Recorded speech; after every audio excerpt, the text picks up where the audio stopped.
అపోస్తలుల కార్యములో 22వ అధ్యాయం 16వ వచనంలో ఏం రాయబడిందంటే, నీవు తడవ చేయుట ఎందుకు, లేచి ఆయన నామమును బట్టి ప్రార్థన చేసి బాప్తిసం పొంది నీ పాపములు కడిగి వేసుకొనుము అని చెప్పాడు అపోస్తలుడైన పౌలుతో, అందుకు సౌలుగా ఉన్నప్పుడు. బాప్తిస్మము అనేది ఏంటంటే మన పాపాలను కడిగి వేసుకునేటువంటి స్నానం. మనం ప్రతిరోజు స్నానం చేస్తాం. దేనికంటే మన శరీరం మీద ఉన్నటువంటి మురికిని పోగొట్టుకోవడానికి, దుర్గంధాన్ని పోగొట్టుకోవడానికి. అయితే ఈ బాప్తిసాన్ని గురించి రాయబడింది ఏంటంటే పునర్జన్మ సంబంధమైన స్నానము అని రాయబడింది. పునర్జన్మ సంబంధమైన స్నానం అంటే నూతన జన్మకు సంబంధించిన స్నానం. ఇందులో మునిగి లేస్తే ఏం జరుగుతుందంటే కొత్త వ్యక్తిగా తిరిగి లేస్తుంది. ఇప్పుడున్నటువంటి పాత వ్యక్తి ఏంటి అంటే పాపముల చేతను అపరాధముల చేతను చచ్చినటువంటి స్థితి ఇది. అయితే ఇందులో మునుగుతున్నాం, ఇలా లేస్తున్నామంటే లేచి ఆయన నామమును బట్టి ప్రార్థన చేసి నీ పాపములను కడిగి వేసుకును.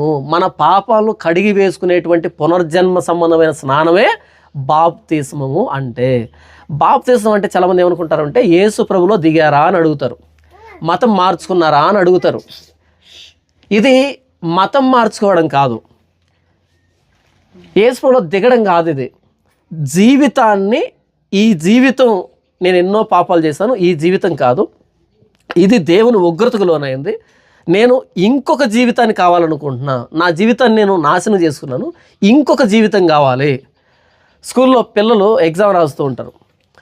ఆ ఎగ్జామ్ పేపర్ అంతా చెడగొట్టుకున్న తర్వాత, అన్ని తప్పులు రాసిన తర్వాత, కొట్టివేసిన తర్వాత, అప్పుడు సార్ ఈ పేపర్ పాడైపోయింది, ఇంకొక పేపర్ ఇవ్వండి అని ఎలాగైతే అడుగుతారో, ఈ పేపర్ను ఇవన్నీ తప్పులు ఉన్నాయి, అన్ని గీతలు ఉన్నాయి, పనికిరాదు ఇది, ఇంకో కొత్త పేపర్ తీసుకొని మరలా కొత్తగా ఎలాగైతే ఎగ్జామ్ ప్రారంభిస్తారో, ఈ బాప్తిసం అంటే అది. ఇంతవరకు ఊహ తెలిసినప్పటి నుంచి, లేదా మనం ఆదాములో నుంచి వచ్చాం కాబట్టి, ఆదాములో నుంచి వచ్చినటువంటి మనం పాపులమే, నేను పాపంలో పుట్టినవాడును, పాపంలోనే నా తల్లి నన్ను గర్భం ధరించను. ఆదాములోంచి వచ్చాం, పాపులుగా వచ్చాం, అది జన్మతః పాపం. మనకు ఊహ తెలిసినప్పటి నుంచి పాపం చేస్తున్నాం, కర్మతః పాపం. జన్మతః పాపం కానీ కర్మతః పాపం కానీ. ఈ పాప స్థితి దేవుని ఉగ్రతకు లోనైంది. కాబట్టి మరలా దేవుని అడుగుతున్నాం ఈ బాప్తిసం తోటిలో, ప్రభువా నాకు ఇంకొక జీవితాన్ని ఇవ్వు, ఇంకొక అవకాశాన్ని ఇవ్వు. అది ఎలాగంటే ప్రభు అయిన యేసుక్రీస్తు వారి రక్తాన్ని బట్టి, ఆయన శిలువను బట్టి, లేచి ఆయన నామమును బట్టి ప్రార్థన చేసి బాప్తిసం పొంది నీ పాపమును కడిగి వేసుకొనుము. మన పాపాలను కడిగి వేసుకొని కొత్త వ్యక్తిగా, కొత్త జీవితాన్ని ఇప్పటి నుంచి ప్రారంభించడం బాప్తిసం అంటే. ఇది మతం మారడం కాదు, జీవితాన్ని మార్చుకోవడం, నూతన అనుభవంలోకి రావడం, నూతన సృష్టి అనుభవంలోకి రావడం బాప్తిసం అన్నది. ఈ బాప్తిసం అన్నది తండ్రి కుమార పరిశుద్ధాత్మనామములో మీకు ఇస్తున్నానుక నిదానంగా మీకు అర్థమవుతుంది. తండ్రి కుమార పరిశుద్ధాత్మ అంటే ఏంటంటే మీకు అర్థమవుతుంది. అయితే ఏంటంటే ఇప్పుడు మీరు తీసుకుంటున్న బాప్తిసం అన్నది మిమ్మల్ని ఎవరైనా ఒత్తిడి చేస్తే తీసుకుంటున్నారా, లేకపోతే మీకై మీరు తీసుకుంటున్నారా? మీకై మీరే తీసుకున్నారు బాప్తిసం, ఎవరు ఒత్తిడి చేయలేదు. ఓకే, ఈ బాప్తిసం తర్వాత ఇక్కడ మీరు ఏదైతే సాక్ష్యం ఇచ్చారో, ఇక మీద నా జీవితం అంతా యేసు ప్రభు కోసమైన సాక్ష్యం ఇచ్చారో దానికి కట్టుబడి జీవించాలి. ప్రతి సందర్భంలోనూ ప్రభువు మీద ఆధారపడాలి. ప్రార్థనాపూర్వకంగా ప్రభువుకే చెప్పుకోవాలి, మీ సంతోషం కానీ మీ కష్టం కానీ ప్రతిదీ కూడా.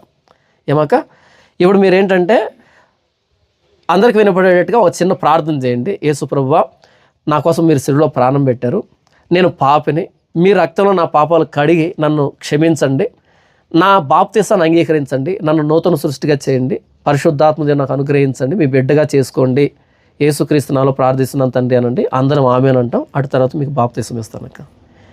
అందరు కళ్ళు మూసుకోనండి.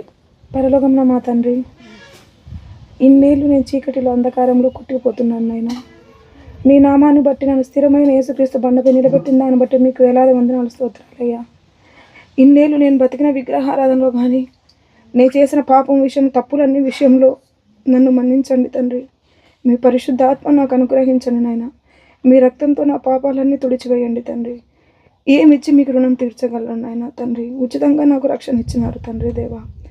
ఏమిచ్చిన రుణస్రాన్ని ఒప్పుకుంటూ ఈయన కొద్దిపాటి ప్రార్థన ఆరాధన యేసుక్రీస్తు పరిశుద్ధ నామమున ప్రార్థించి వేడుకుంటున్నాను తండ్రి. ఆమేన్, ఆమేన్. ఇప్పుడు మీకు ఇస్తున్న బాప్తీసం ఉన్నది తండ్రి కుమార పరిశుద్ధాత్మనాలో బాప్తీసం ఇస్తున్నాక ఇప్పుడు మీరు చేసినట్టు ప్రార్థన, మీరు ఒప్పుకున్నట్టు ఒప్పుకోలు. ఇక్కడ మీరు దిగారు అంటే నేను పాపిని, యేసు రక్తంలో నేను కడగబడుతున్నాను అనేటువంటి ఈ సాక్ష్యం సంఘం చూస్తుంది, పంచభూతాలు చూస్తున్నాయి, పరలోకం నుంచి దేవుని దూతలు చూస్తున్నారు. ఇక మీదట ఈ సాక్ష్యానికి మీరు విధేయులై కట్టుబడి జీవించాలి. ప్రతి సందర్భంలో దేవుడి మీదనే ఆనుకోవాలి. ఏమక ఇలా ముందుకు రండి, ఆ చేతిని నాకు ఇలా ఇవ్వండి, ఈ చేతితో మీరు ఇలా ముక్కు మూసుకోండి. అంటే ముంచినప్పుడు నేను చెప్పినప్పుడు ఏం చేస్తారు అంటే మోకాల మీద అలా కృంగబడండి. ఏమక అది ఆ చేతితో ముక్కు మూసుకోండి, నిలిపోకుండా. నేను చెప్పినప్పుడు కృంగబడండి.